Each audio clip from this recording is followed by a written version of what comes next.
You had mentioned a story when we were talking before this about who says it, the message, but who is saying it means the most. And you talked about what a speaker at one of the most recent conferences that you went to, and where all the speakers get rushed by the crowd. They all want to come up and everything. But if you could recant that story of what that speaker asked and what happened afterwards, I thought that just was brilliant to accentuate your point. It was a kind of a cool presentation, potential buyers for what I was selling to an audience of largely vendors, technology vendors. And so the panelists were talking a little bit about how to best build a relationship with us and how we want to quote unquote be sold to, which is you don't sell to someone, you develop a relationship and you become a trusted advisor or partner to them. But the points that she was making is number one, the messenger matters just as much as the message. They are listening, actively listening to their own peers on how they're solving problems and who's helping them to solve that. So that's number one. The second, and this is not surprising, but it was interesting that she had added this, is she's out on the speaking circuit. And so she goes to a lot of events and conferences and speaks.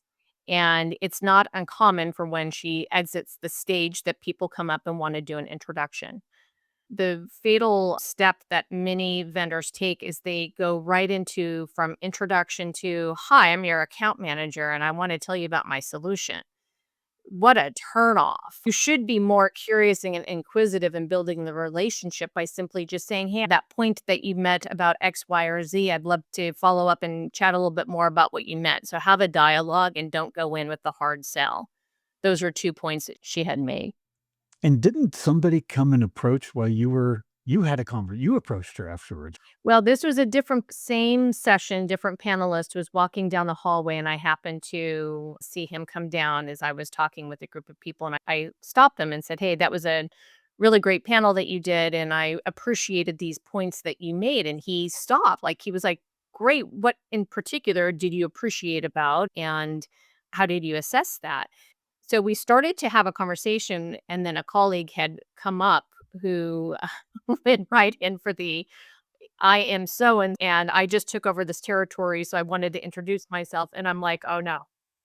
You could just see the energy drain from this person who I was just about to have a really good conversation and probably exchange contact information and keep now in my network to a talk about just pulling the energy out of that. Oh my gosh, the exact wrong thing to do. Dawn, I could see you over there that you could feel the pain of that situation. I'm inviting you into the conversation. What's your thoughts here? I have a million of them. The immediate thing I think about is this idea of I've got two other quotes I use related to what you're talking about being trusted advisors. One is this idea that people love to buy but don't like to be sold to.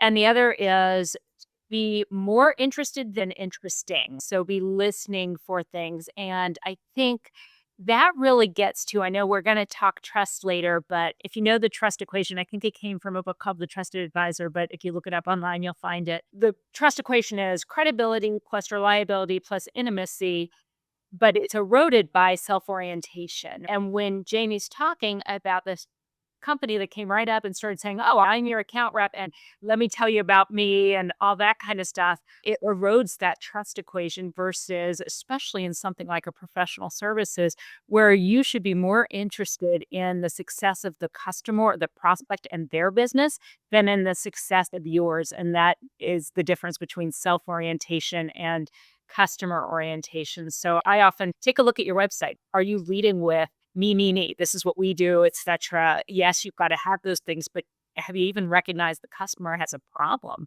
or something that they want to solve? So immediately as you were talking, Jamie, that's where my head went.